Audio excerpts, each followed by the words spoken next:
The government.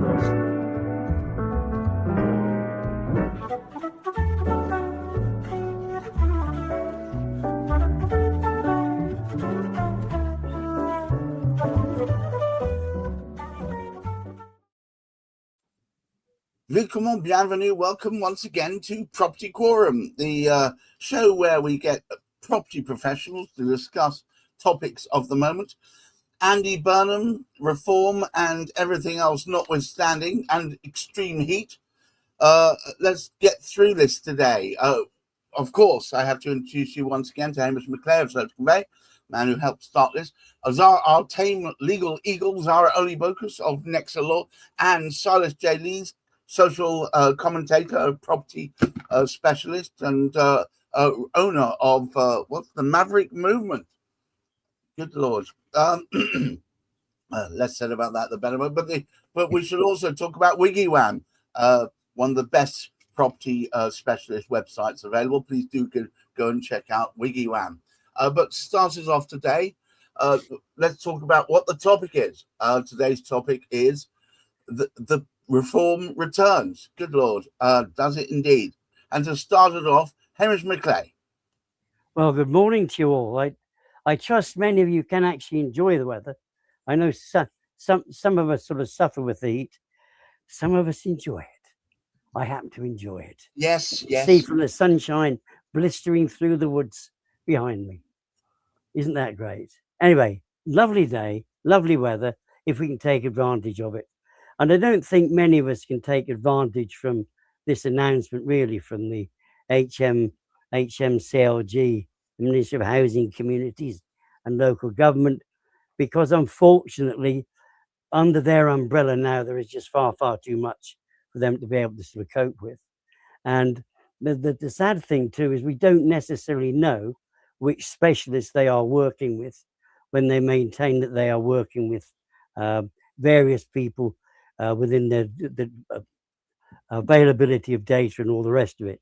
We're fortunate through one of my organizations, of which I'm chairman, that we do attend the various meetings relative to what we do as personal search agents, as one of the sort of backdrops of what we do.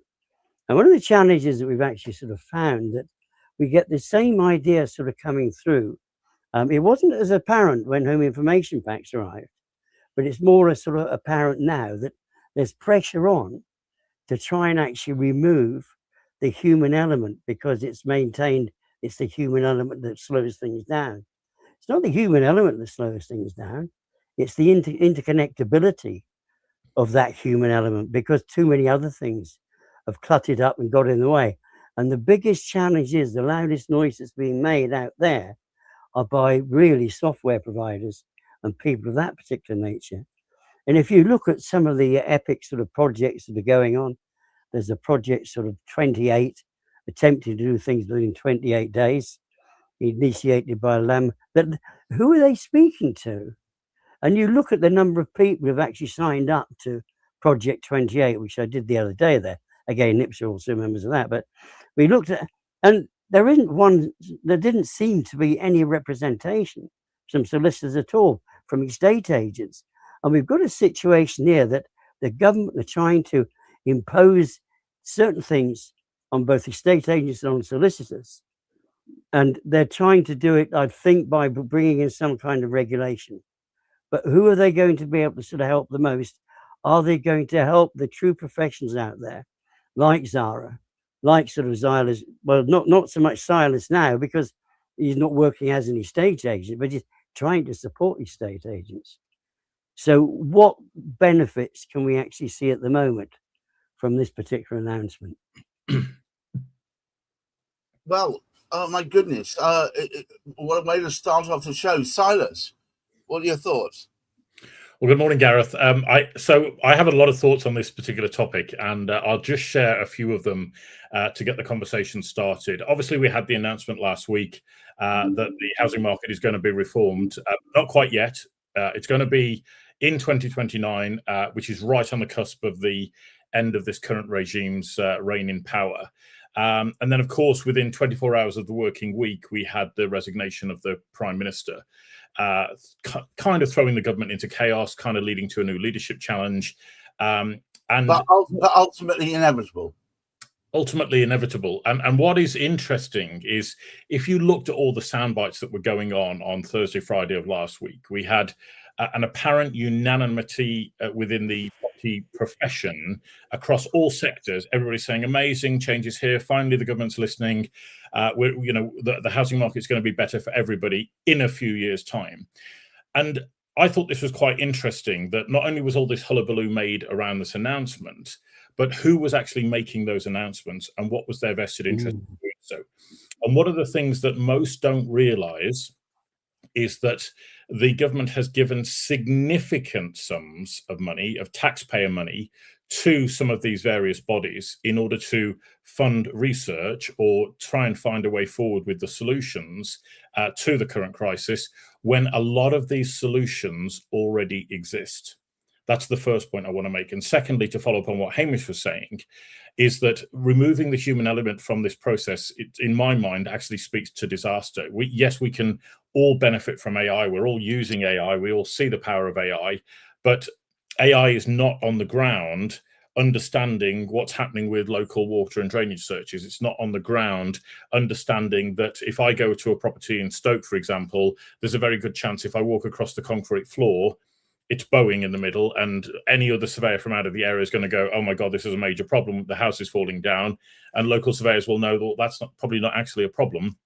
We just need to relay the concrete floor slab and remove the aggregate underneath it. And those are just a couple of examples of some of the things that are happening. And you have to ask the question, as Hamish has quite rightly done, who are these people within government who are making these decisions actually listening to? Because there's absolute uproar within the conveyancing profession as to their voice isn't being heard at all. The people on the ground, as I'm sure Zara will probably back me up on this point, but the people on the ground who are doing the work, dealing with the clients face-to-face, are not being listened to.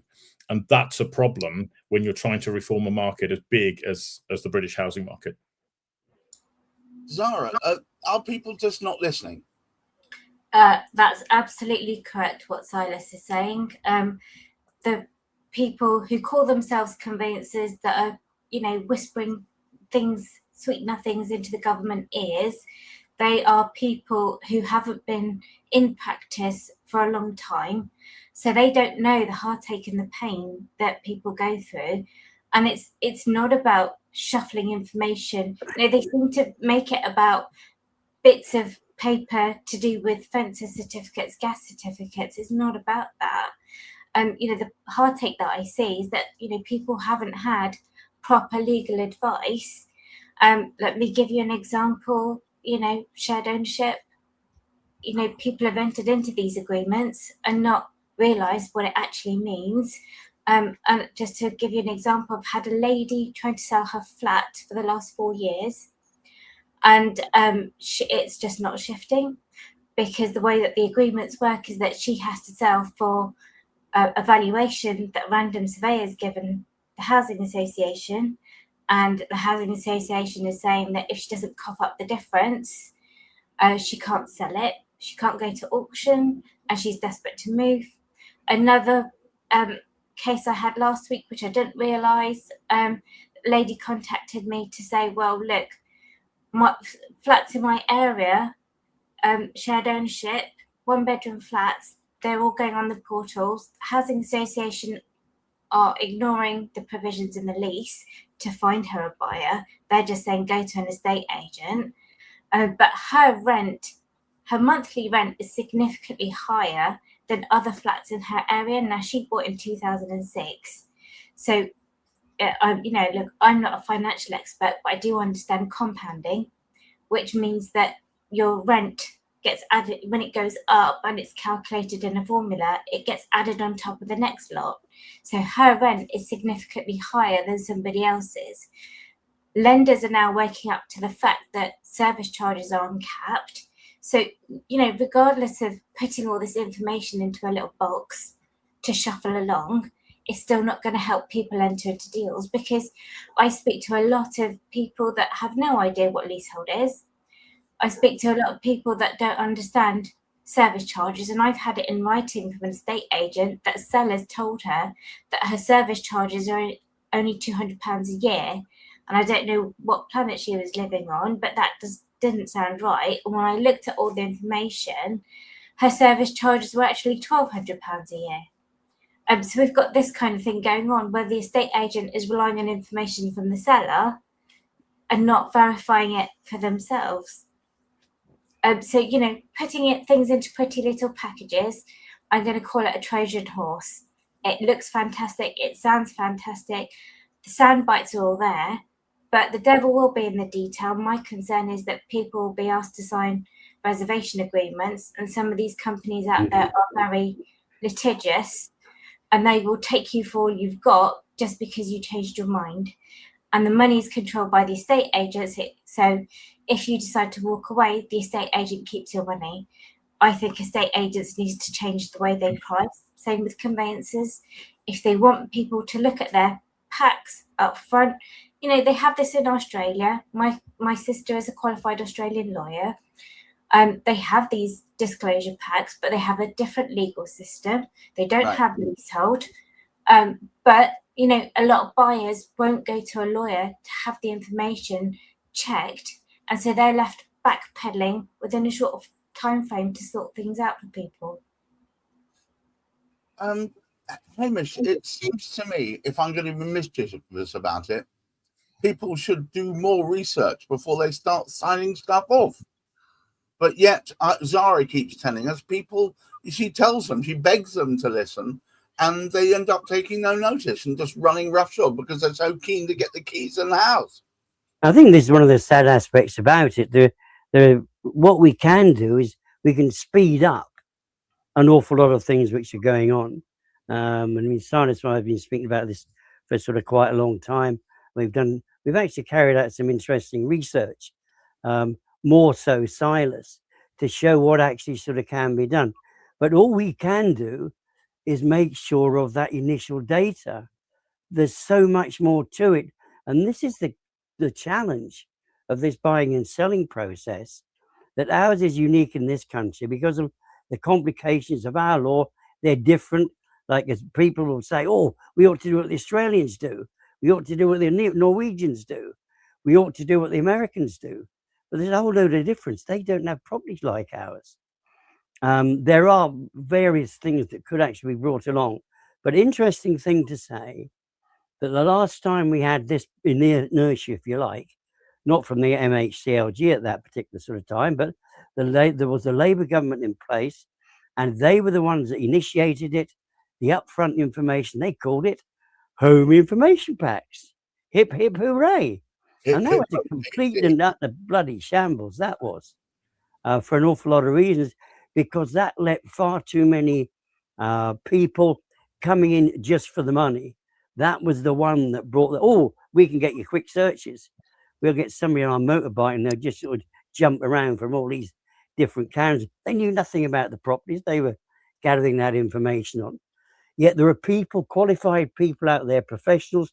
And at the same time, the early 2000s wasn't a good place really for lawyers, because we had the change, or the impressional change within the law, where it was suggested that, anybody can carry out conveyancing. Can they? Heck. Whew. No, the big problem is you cannot just unleash things like this. There is the whole conveyancing is far too deep just to speed it up on the front, like we're trying to do on the front line, and try to get all those funny little things, as Zara sort of said, they're just sticking them in little boxes and saying, there you go. That does not speed things up. That can complicate things. If that data is nobody's actually defined as whether it's accurate or not. It hasn't been refined at all. Silas, there seems to be a fine line between under-regulation and, for instance, the ridiculous unregulated way in which service charges are put together, and over-regulation, whereby you end up with the complaints that the government are trying to control our lives. So where's the fine line? That is an excellent question, Gareth. And let's be frank, the only lever that government has to pull in all of this is regulation and legislation. That's all they can do.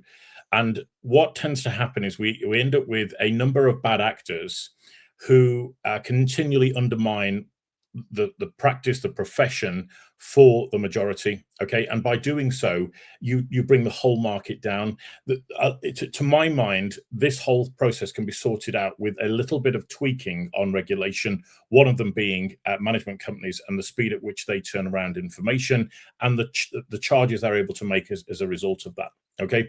The second thing that we must address, and this is a deeply, deeply unpopular comment to make, but I'm going to make it anyway. Every single solicitor that I talk to says we have to ban referral fees because it is sucking so much profit out of their jobs that all that money is going to the estate agent, and to the estate agents who are up in arms about the fact that I'm going to cut off their revenue stream, I'm not. If you look at the maths here, that you're sacrificing your average fee of £3,560 odd pounds for a £300 referral fee commission, it's absolutely nuts. Okay, we have panel management companies that are stripping value out at the front end for people that are trying to get their conveyance over the line. It's absolutely abhorrent practice, and that is something that the industry needs to be brave enough to ban. We've put all of our research in front of the Law Society and the CLC, and the response from the industry is we need more consultation around banning referral fees. Whereas Trading Standards said in 2022 that if transparency wasn't happening within the industry, then a ban ought to be called for. And that transparency isn't happening. I'm seeing referral fees up to £900 on a £1,500 conveyance. I've seen conveyancing fees on a purchase as low as £395. Okay, it is absolutely ridiculous. So the profession, unless we address the money issue, is the point I'm getting to, none of this reform is actually going to work.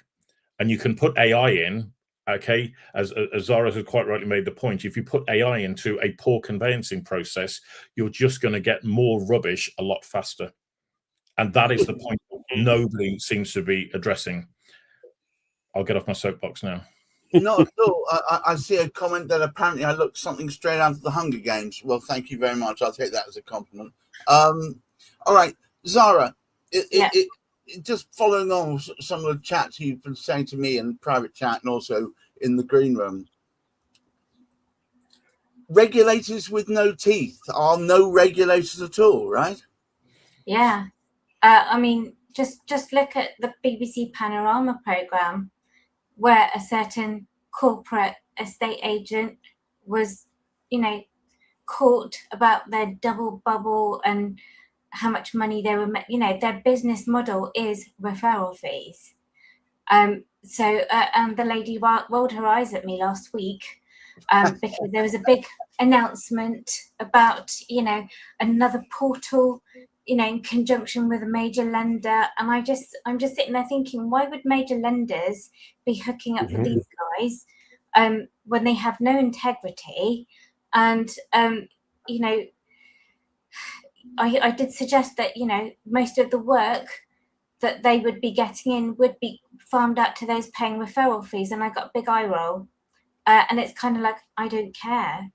These conveyancers are mine. They do what I say. And it's just, conveyancers need to stand up for themselves and say enough is enough.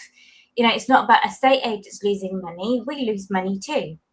Right. And what it's going to do is, push smaller firms that do a good job out of the market. So people will just be left with the giants who ignore calls and funnel people through, call centres. So you're never speaking to the same person twice, or they just don't respond and you're not going to get anywhere. So, whatever they're suggesting is not going to make the slightest bit of difference unless you have got somebody holding your hand all the way through the process, or you're educating people what they should be looking for in their conveyancer, their estate agent and their mortgage brokers, and you put that person buying or selling in charge of their own team and say, right, you are the project manager, you want this done, you have to find a way to see it through and not rely on somebody to do it all for you.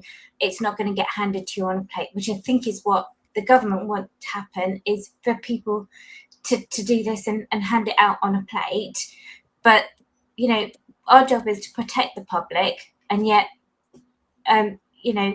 a lot of conveyancers are happy to look the other way as long as they're getting the work in. There was a discussion last week on referral fees, and I pointed out there's many who don't pay referral fees, which is great, but then you also get those situations where conveyances are recommended, and you have to kind of sit there and work out why those conveyances are recommended. For example, developer plot sales, and it's because the conveyancer knows they're going to get a certain, income stream from regular work, so they're not going to do anything to upset that person. So you've got that conflict there as to, do you want to upset the person that refers you business, or are you happy to look the other way and not look after the person paying your bill? So there's there's a huge kind of ethics line there. And a lot of leaders out there, what should I say, they have FOMO because they think if they don't pay the referral fees, they're not going to get any work. But that, the opposite should be true, because you should be out there saying how great you are, what expertise you have, Right. And not just rely on somebody saying, yeah, use them, they're great. And somebody else tried to justify, or they're not all that bad. You could potentially get a good service when you're paying a referral fee. I mean, that's the rarity, not the norm. Wow. Well, thank you very much, Zara. Can I follow up on that point? Oh my goodness! Come on, Silas, get on your orange box. Very quickly. I've said for a while now that the people at the top are still getting paid regardless of whether or not people move home, and that's really what's happening with the referral fee system. But there is a silver lining which has come through, which is 2 or 3 weeks ago, the Property Ombudsman issued their very first fine for non-compliance with material information. And that's the heart of the regulation that is probably going to blow up in a lot of people's faces very soon, is that I can see where you've got people taking a referral fee and then they're not complying with the law. You've got a massive conflict of interest, which is only going to see them fined very heavily by the people like the Property Ombudsman or others, which is the bit that I'm not going to talk about at this point, because I do think that's what's going to come to force the change in the marketplace. Wow, Hamish, what a busy property quorum we've had. Would you please care to take us home? Well, I think this, to a large extent, it is up to the individuals within conveyancing to get their voices out there about professionalism and retaining that professionalism.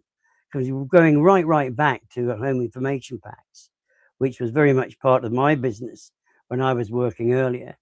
There was this process basically that really wanting to just get rid of that human element, and it didn't matter where it came. Whether it was somebody locally looking into local searches, working with a solicitor who understood what was going on with you, any old quick way of actually getting through the whole thing. Now we do need part regulation. I would welcome some, because that will sort of, if you like, give you the definitive rule about this will happen. However, we need to be careful how we do it, and this is where there are other movements about. It's not just Silas with his movement, but Wiggy-Wham has been sort of working on this system now for over 6 years, and they've spent a long time on that, and other people are just trying to jump on the bandwagon. What great announcement last week. Let's all jump, and as Zara said, let's have another portal that you can spend some money through. We don't know anything about searches, we don't know anything about conveyancing, but we can make some money out of it. Not at all. We've had a last minute comment from Christine, who friend of the show. Lead generation platforms are bleeding agents, broker and solicitors dry. The professionals are being fleeced. I'm not sure fleeced was the word I was going to use, but okay, fleeced from all angles. This is easily changed. Can I go to you, Zara, for a quick comment on that? And then I'm going to close down. Oh, Zara, we've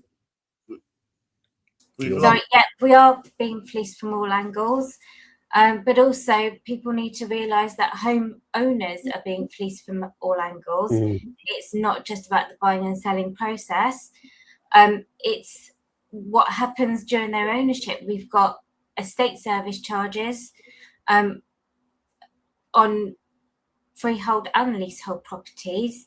And these packs are causing delays. We've got complex legal structures. So putting these little bits of pretty bits of information into packages is not going to solve the issues of all these management companies trying to bleed homeowners dry. And I hear Andy Burnham's trying to change all of this so that you pay an annual tax on your property rather than just stamp duty. So we've got more of this nonsense to come. Whether or not they'll implement it before they get voted out, who knows? Well, it does seem like sometimes vegetables can last longer than premierships, but we'll see what happens. Thank you so much, Ray, Silas J. Lees and Zara Olibokas, and all of you for watching and sticking with us, and for fair comparisons to members of films and film genres. Thank you for that too. Until next week, please keep your feet on the ground, keep reaching for the stars. Don't forget, tomorrow we've got Cladding Matters at 1 o'clock, which should be a humdinger. Do join us then. Until next time, bye-bye.